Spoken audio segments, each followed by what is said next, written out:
Now it's time for The View from here, and tonight we're heading to Aberdeenshire in Scotland, where Storm Barra has left hundreds without power.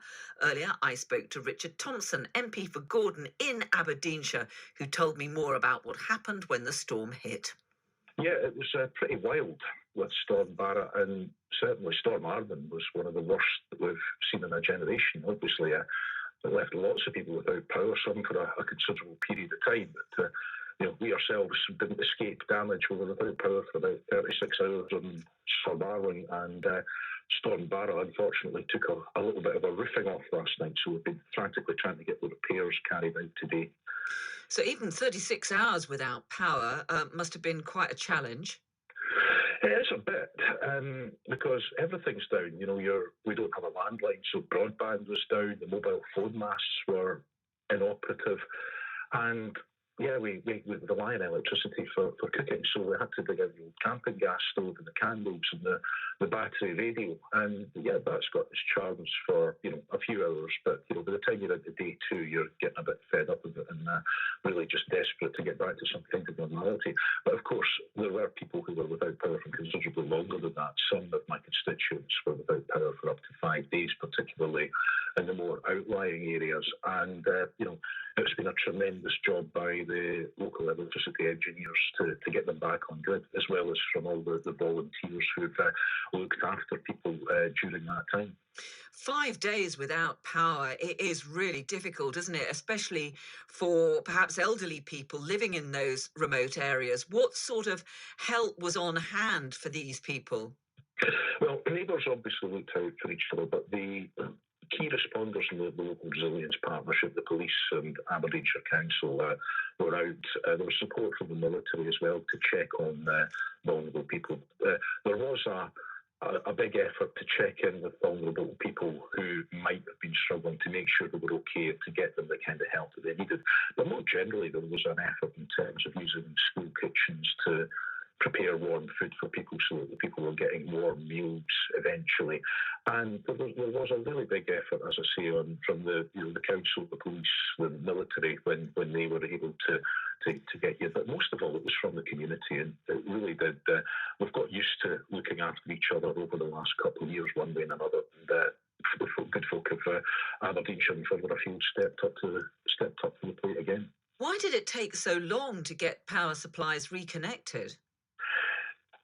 Well, much of that will come out in the wash, I suspect, but I think it's really the severity and the scale of the damage. The wind came in from a direction that it doesn't usually in the prevailing winds, which meant that there was more interference between trees and power lines.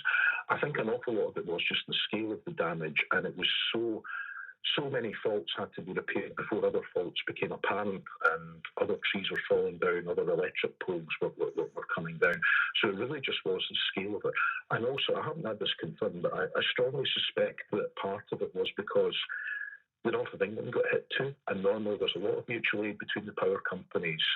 I was the joint leader of Aberdeenshire Council back when we had some really bad flooding in Ballater and Royal Deeside, and one of the things that really took me by surprise was the number of electricity vans from other electricity boards around the UK that had come up to help to get people reconnected so quickly.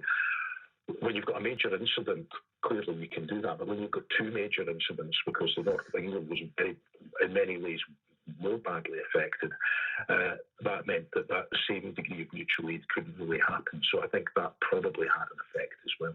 Yeah, and we've heard some MPs from the north of England complaining that if that sort of problem had happened in Surrey or the southeast of England, there would have been a much quicker effort to get supplies reconnected, to ensure that people weren't simply left to cope on their own for so long.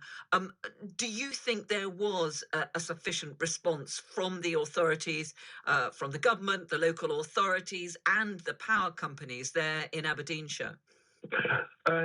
Yes, and we had a workshop meeting with the local resilience partnership, local members in the Scottish Parliament and members of Parliament, and I asked the question of the Council Chief Executive, was any request for help put in at any time to either the Scottish and the UK governments that wasn't met And the answer was a clear no.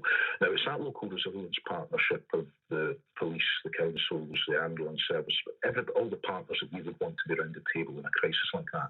They're the ones who make the requests for assistance. And I think they responded very well. But I think there are three things that need to come out of this, and they really land on the desk of ministers in the UK government.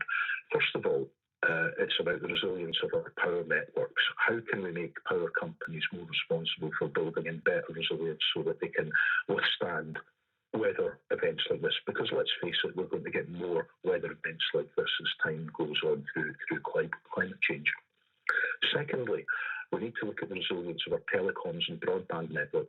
We're so reliant on them now, but as soon as the mains electricity grid went off, so too did the communication. That hindered the emergency response and the community response in some ways, but it also meant that people were literally in the dark in an informational sense as well and unable to work from home.